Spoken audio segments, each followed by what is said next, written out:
Hello friends, today we will talk about radio wave propagation. Before moving to the topic radio wave propagation, let us first know what are radio waves. Radio waves are one form of electromagnetic radiation.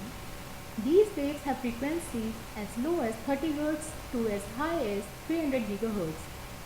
This depends on the medium in which they travel. Some radio signals can travel or propagate around the globe, whereas other radio signals may only propagate much shorter distances. Radio wave propagation is the way radio waves travel when they are transmitted from one point to another. So there are three types of propagation: ground wave propagation, sky wave propagation, and space wave propagation. First we will talk about ground wave propagation. So this is the surface of the earth. Here we have one antenna for transmitting the wave and there is another antenna for receiving it. Since the wave travels parallel to the ground, this method of propagation is known as ground wave propagation. Now what happens is that these oscillations induce another wave in the surface of the earth.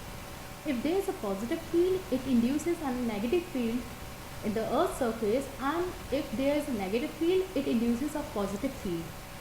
Since every field would like to go to zero potential, hence these fields attract each other.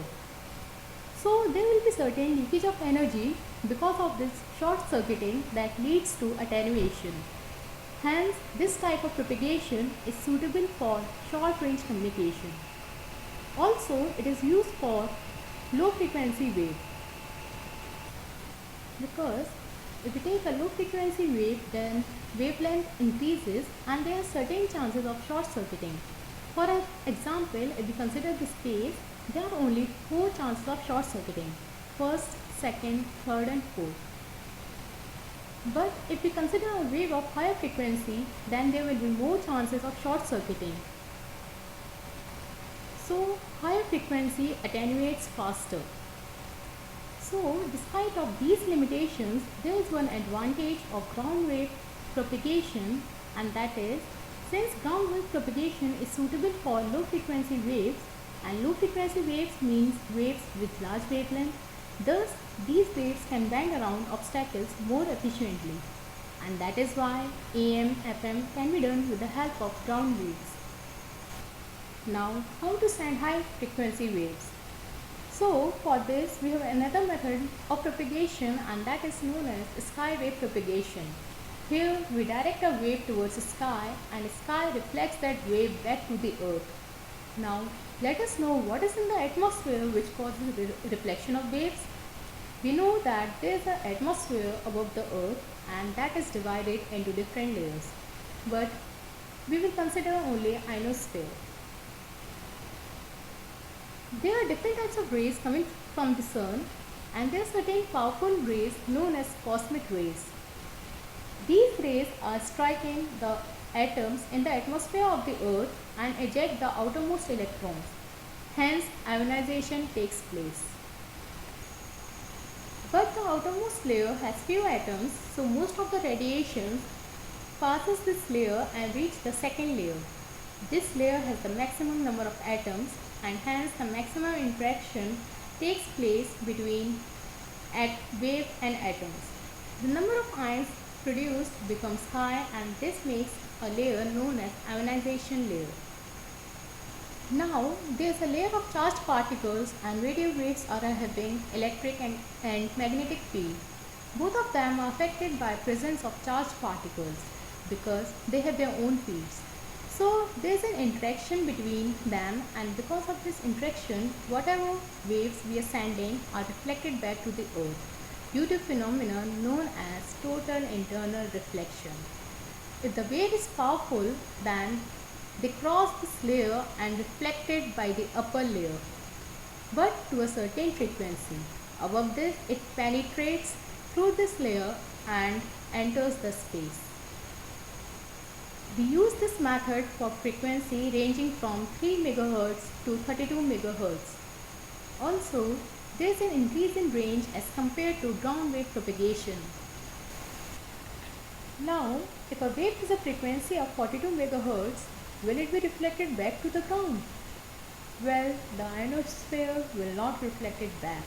But for this, we have another type of propagation, and that is known as space wave propagation. There are two ways of space wave propagation: line of sight communication and satellite communication. First, we'll talk about line of sight communication. Now, in LOS communication, we have one antenna here which transmits radio waves, and they go like this. And we have another antenna which receives it. These two antennas must be within line of sight. It is possible only when there is no obstacle, because due to high frequency they have short wavelength and hence they cannot jump over the obstacles. But they are very powerful. The signals are very clear, bandwidth is large, and they can carry lot of information.